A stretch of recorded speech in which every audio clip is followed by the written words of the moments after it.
Okay, good morning or good day o anong araw man sa inyong anong oras man sa inyo ngayon. So, meron akong 455 dito ano. So, gusto ko lang sanang bigyan ng konting review para makatulong din doon sa mga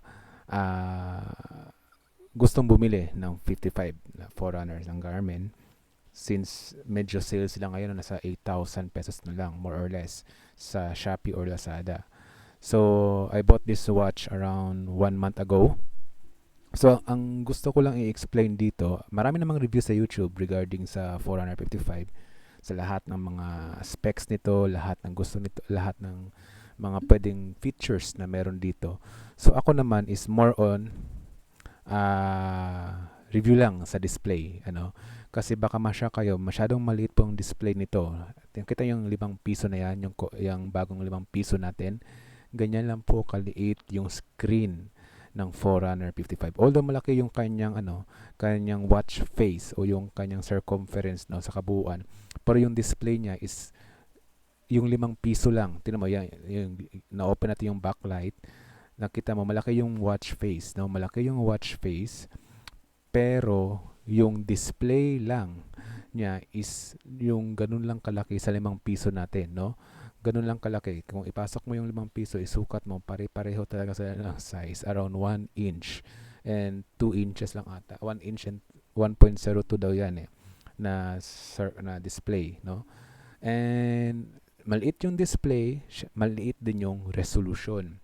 Yun yung isa sa mga napansin ko dito sa Forerunner. The rest of the features is okay naman para sa akin. Pero pag meron na kayong smartwatches at bibili kayo ng Forerunner 55, especially sa mga runners dito, ah consider niyo po yung display ng screen kasi masyado po talaga siyang maliit, 5 piso lang. Although malaki yung metrics no sa running, malaki yung mga metrics, yung mga figures, yung mga data, papakita natin mamaya-maya. Pero based naman doon sa mga letters, no, sa mga text, maliit po talaga. Nakita niyo yung ganung kaliit po ang mga letter or text sa Forerunner 55, no. Kasi itong watch na to is hindi siya AMOLED, this is an MIP watch. So ibig sabihin po nagre-rely siya sa source, sa light source, no? So since sa Pilipinas, lahat naman ng mga race event is nasa madaling araw or di kaya ganon kasi wala namang nagre-race ng marathon or ng 10K na magsa-start ng 8 a.m. or more than that. Kaya medyo madilim po yung surrounding, kaya medyo hindi po masyadong ganun ka-clear. Tignan mo, inilagay ko po yun siya sa medyo madilim na area at yung backlight lang ang ating source. Ganun po siya kaliit. Yung mga numbers nagdidikit-dikit na. And ngayon, kung habang tumatakbo kayo like that, o no, sinasimulate ko, hindi hindi niyo na po mababasa yung mga text na yan. Ganun po siya ang resolution niya. Okay, so actually, mag-sample po tayo no, sa pag tumatakbo no, sa running profile.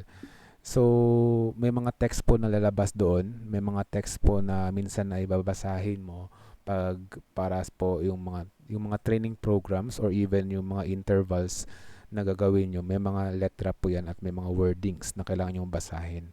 Like for that, may steps po na kailangan gawin. Kailangan nyo pong tumakbo ng 30 minutes for 8 minutes and 20 seconds per kilometer.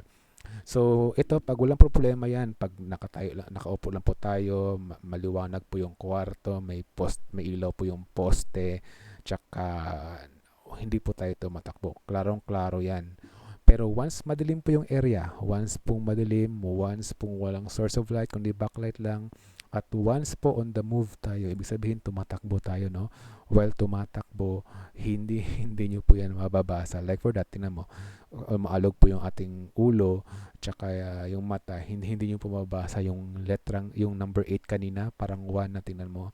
Ganun po siya kaliit at saka may hirapan po talaga tayo magbasa niyan. Unless kung memorize nyo na po kung gagawin nyo, so hindi nyo na kailangan basahin. Pero yung sa mga metrics, no? Sa mga metrics, sa mga distance, sa mga timer, sa heart rate, napakalaki po yan. Tingnan nyo po, kahit madilim po yung area, kahit nasa kakahuyan po tayo, kahit po madaling araw, wala pong post, walang ilaw yung poste, ganon. Backlight lang yung po yung source natin. Klarong-klaro po yan, no? Kahit ano po yung gawin natin.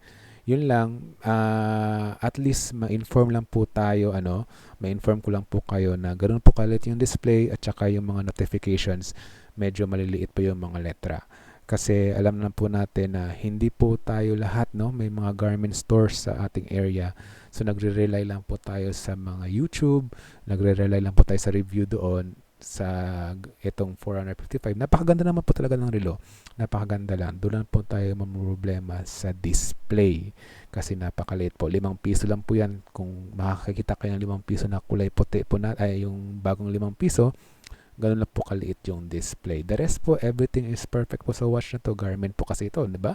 Sobra, pang running talaga. Napakaganda po yung metrics, napakaganda po yung app, napakaganda po ng everything, maliban na lang po. Ito lang po yung medyo comment ko talaga, yung medyo na shock ako, no, sa display niya kasi napakaliit po yung mga letra, pero yung mga numbers wala po tayong problema. Kasi meron po akong smartwatch dati, so malalaki. Nasanay po kasi ako, so bigla pong lumiit, no?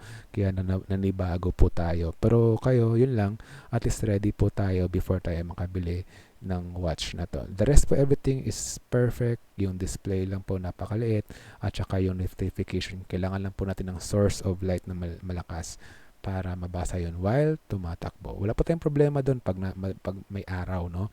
Or mga 7 a.m. yung takbo natin, ganon. Klarong-klaro na po yung mga letra, kahit anong angulo po yan, kahit naka-side view, klarong-klaro yan. Doon lang po tayo ng problema pag medyo madilim. So, yun lang po ang aking makomment dito at sana makatulong. Thank you.